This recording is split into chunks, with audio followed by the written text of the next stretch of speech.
Amatsuya Kisara... Amatsuyu... Is this racist? Amatsuyu Kisaragi, or Joro for short, is the epitome of average. His childhood friend Himawari invites him to walk to school just like any other day, and the pair are greeted by Sun, Joro's best friend since middle school. The three chat like normal until Cosmos stops by their classroom, seemingly just to provoke Himawari over Joro's big, fat personality.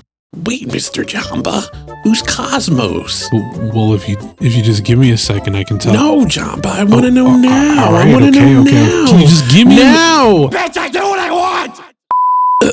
Cosmos is the president of the student council, the same student council that Joro happens to be a part of. After class, Joro heads to the student council room and gets asked out on what he assumes to be a date by Cosmos. I say assumes to be because in typical anime fashion, she doesn't explicitly state that it's a date, but I mean, I asked you to put your hands behind your head and turn to face the wall. It doesn't take fucking rocket science to know what's gonna happen. That night, Joro also gets a text from Himawari. Asking to go out on a date the following day. The next day, Joro meets up with Cosmos and the two share a wonderful day out with each other until the best antagonist in anime history makes his appearance. What, you thought Jiren's bald-ass Mr. Cleanhead was the pinnacle of power? Fuck no. Bench has committed 98 war crimes and has a kill count peaking in the octillions. That's a real metric, by the way, look it up. There's an old tale written on the walls of a cave tucked away in the depths of a catacomb that states that the Bench's power rivaled God himself. The Bench was cruel and bloodthirsty, torturing all but one human who pleaded with God to trap the beast within the confines of a pocket dimension. Cornered, the man could do nothing but scream, I was safe from you here. Those were the rules. To which the Bench simply responded, I killed the rule makers, and you're next.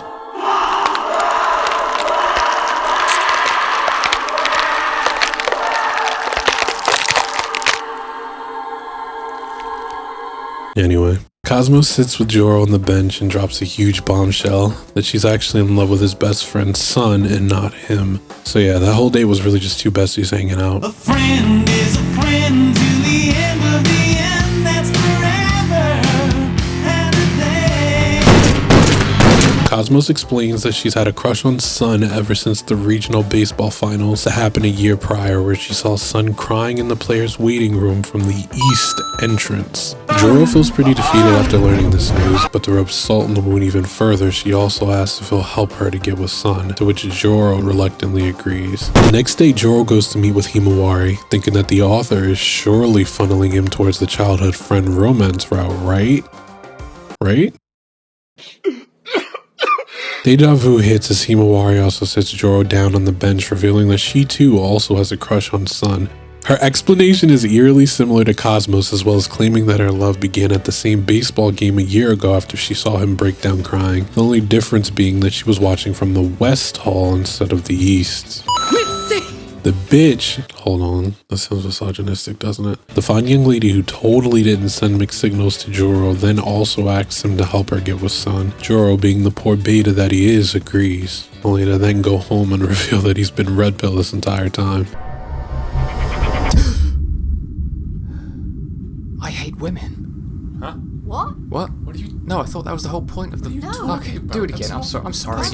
That's right, he's just been acting the part of the oblivious planned MC and hiding his true personality in order to get these two to like him, only for it to backfire horribly. It quickly dawns on him though that there are two of them and one of Sun, meaning that whoever he doesn't choose will be sad and easily manipulated by anyone willing to come for them. Wink wink. Yeah, I didn't say Joro was a good person now, did I? The next day begins cloudy and tainted from the horrible experiences Joro endured the 2 previous days. Joro's base side is now on full display in the form of these cut-ins that are rather entertaining to see. 自分で誘ったら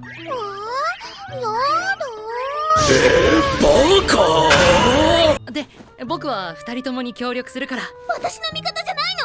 黙 the bitch! After a day of playing wingman to two of the most dense girls I've seen in anime ever, Joro manages to get a brief moment of respite in the library. Unfortunately, the library is where Pansy is usually hanging out as well, a plain-looking creepy girl that Joro has zero romantic interest in. She approaches him and reveals that she's been stalking him and knows about his split personality. If you've noticed, she's been in the background of various shots used throughout this episode. Naturally, she also knows the details of his complicated situation and threatens to tell Sun unless, yeah, he has to sit on the bench with her too. After sitting him down on the bench, Pansy repeats the same shtick both Cosmos and Himawari gave him, as Joro hopes she claims to like Sun too since he, doesn't like her.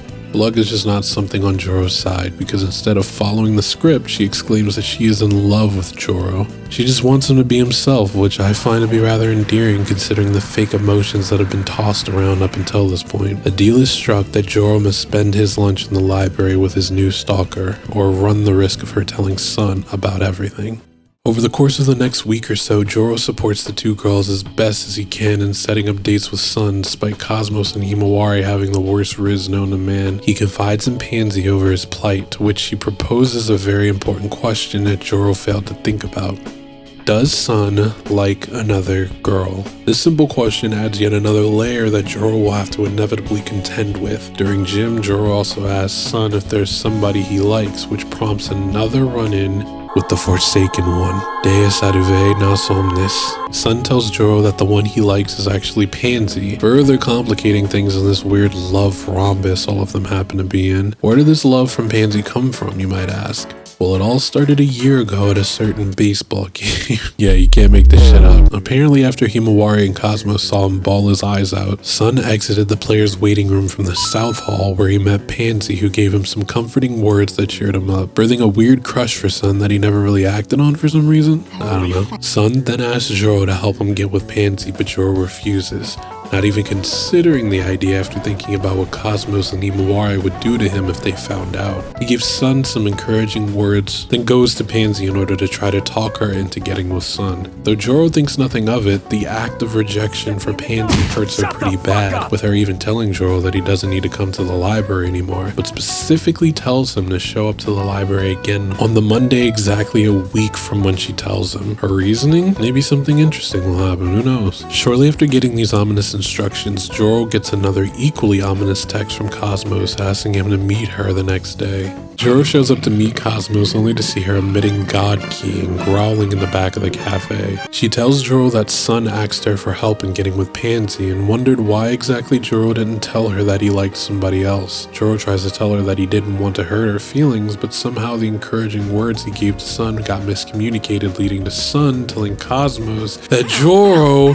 was the one who pushed him to go after Pansy. Well, these fucking names, I'm getting confused myself. The important thing is Cosmos is pissed off at Joro now and is helping Sun to get with Pansy. After this exchange, Himawari sends Joro a similar text, and yeah, you know where this is going if you've been paying attention. Himawari basically says the same thing as Cosmos and is pissed off at Joro now too and helping Sun get with a girl he actually has feelings for. To make matters worse, tomorrow is Monday, the specified day that Pansy wanted Joro to return to the library for some unknown reason. This just keeps getting better and better. Joro arrives at the library and seemingly gets taunted by Pansy for his failure with the two girls he's been spending so much time helping. This all crescendos into the library door being swung open. Sun, Cosmos, and Himawari all stand dumbfounded to see Joro in the library alone with Pansy, especially Sun, since Joro lied and told him he had no relationship with Pansy whatsoever. They all accuse Joro of being a liar, cornering him to let his true Sigma male side out and grill the two girls for essentially using him like a tool, then getting mad and abandoning him when it was convenient. You keep saying I have no bitches, but where are yours? Where are they? I don't. The two girls fall silent, and Joro thinks that he's won, but Pansy has other plans in mind, exposing Joro for trying to persuade her into dating Sun. She also reveals his ulterior motive of helping them only to date whichever one didn't get picked by Sun. This information leads to Sun punching the fuck out of Joro and the three ceasing to be friends with him. While being carried out of the library though, Pansy tells Joro to have faith in her. I wouldn't have faith in this bitch, I'm sorry. What follows is a week of pure torture. As it turns out, a random student had been present during the entire encounter in the library, leading to the rumor quickly spreading of Joro doing awful things to both Himawari and Cosmos. Joro is bullied without rest. At his lowest point imaginable, Pansy texts him and tells him to come to the library during lunch. Having nothing really to lose, Joro goes as instructed and asks Pansy to explain herself. She claims she will, but only after he retrieves a book for her at the back of the library. He reluctantly goes to get it, but hears someone come into the library and checks to see who it is, only to discover it's Sun, who has been coming to the library every day to talk to Pansy. Over the course of the week, Pansy was subtly pulling information from Sun and working towards discovering the truth. That truth being that Sun was actually the mastermind behind everything, tricking Joro and ruining his reputation. Now, what complex reasoning might he have to shit on his previous best friend, you might ask? Well, back in middle school, a girl he liked turned out to like Joro instead of him.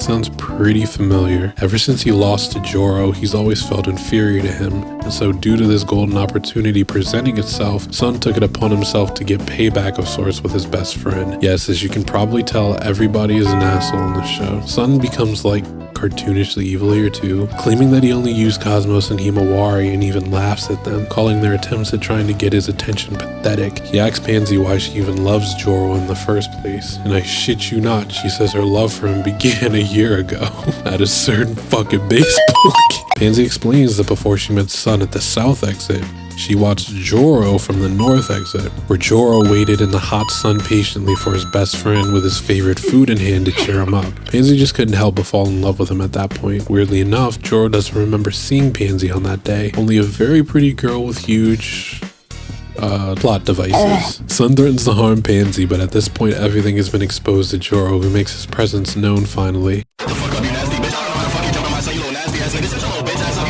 Sun fucks off and Pansy tells Joro she loves him before he fucks off as well too, to which Pansy calls for two other people to come out of hiding. The next day, Cosmos waits next to Joro's locker and apologizes to him. Himawari defends his desk from being vandalized, and Sun confesses to the whole class that he was the one who made Joro look like an asshole, even going so far as to get on his hands and knees in front of everyone to show his remorse. Persona 5, eat your fucking heart out.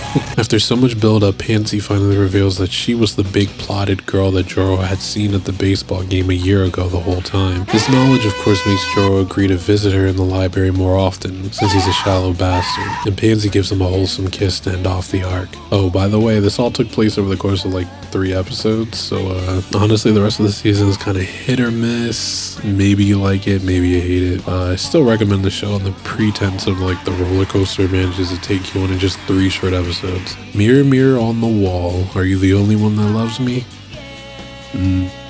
Thought so. I believe we can fly.